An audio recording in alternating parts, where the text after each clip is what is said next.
পৌঁছানো মাত্র যেই না হনুমানের লক্ষ্যটা গেছে ওই পর্বতের দিকে, অমনি হনুমান চমকে উঠেছে, কি সর্বনাশ, আমি একে দেখছি।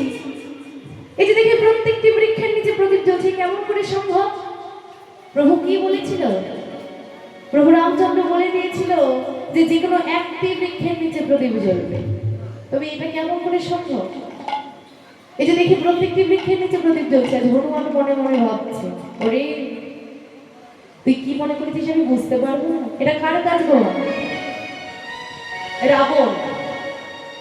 রাবণ যে না জানতে পেরেছে যে পর্বতে আসবে হনুমান বিশুল্য করণী নিতে, অমনি নিজের মায়া বিস্তার করে প্রত্যেকটি বৃক্ষের নিচে যে প্রদীপ জ্বালিয়ে দিয়েছে। অমনি আজ হনুমান বলছে, ওরে দুরাচারী রাবণ, এই যে তোর না, তুই কি ভেবেছিস আমি পারবো না? আমি জয়ী হয়ে যেতে পারবো না? শোন, তুই নিজের মায়া বিস্তার করে প্রত্যেকটি বৃক্ষের নিচে প্রদীপ জ্বালিয়েছিস বটে, তবে আমিও প্রভুর ভক্ত, প্রভুর চরণ ধুলি আমার মস্তকে আছে। তুই যে আমাকে কেমন করে আটকাস তা আমিও দেখছি। আজ চিনতে না পেরে ওই বিশল্য করণে চিনতে পারলো না, কেমন করে চিনবে? প্রত্যেকটি বৃক্ষের নিচে প্রদীপ জ্বলছে। হনুমান কি করলো? উপায় না পেয়ে আজ ওই পর্বতটিকে উপরে হাতের উপরে তুলে দিয়ে চললো আমার প্রভুর কাছে। যেই না যাচ্ছে, এক পা দু পা করে যাচ্ছে, অমনি দেখছে কে যেন একটা উদয় হয়ে আসছে। উদয় হয়ে আসতে দেখে সাথে সাথে হনুমান ছুটে গেছে, দাঁড়াও দাঁড়াও দাঁড়াও, কে গো তুমি?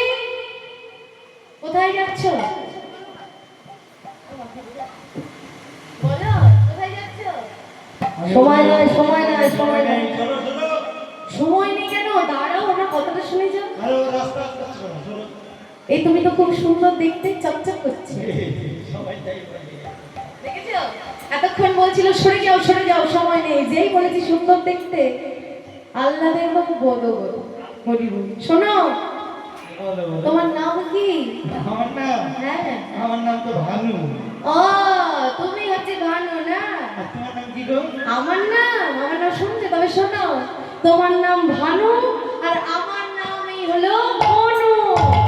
হ্যাঁ, তা নামে নামে দেখেছি কত সুন্দর মিল। ভানু হনু, হনু ভানু, ভানু হনু। ও নামে নামে মিল হলে কি হয়? এটা হয়। চুপ।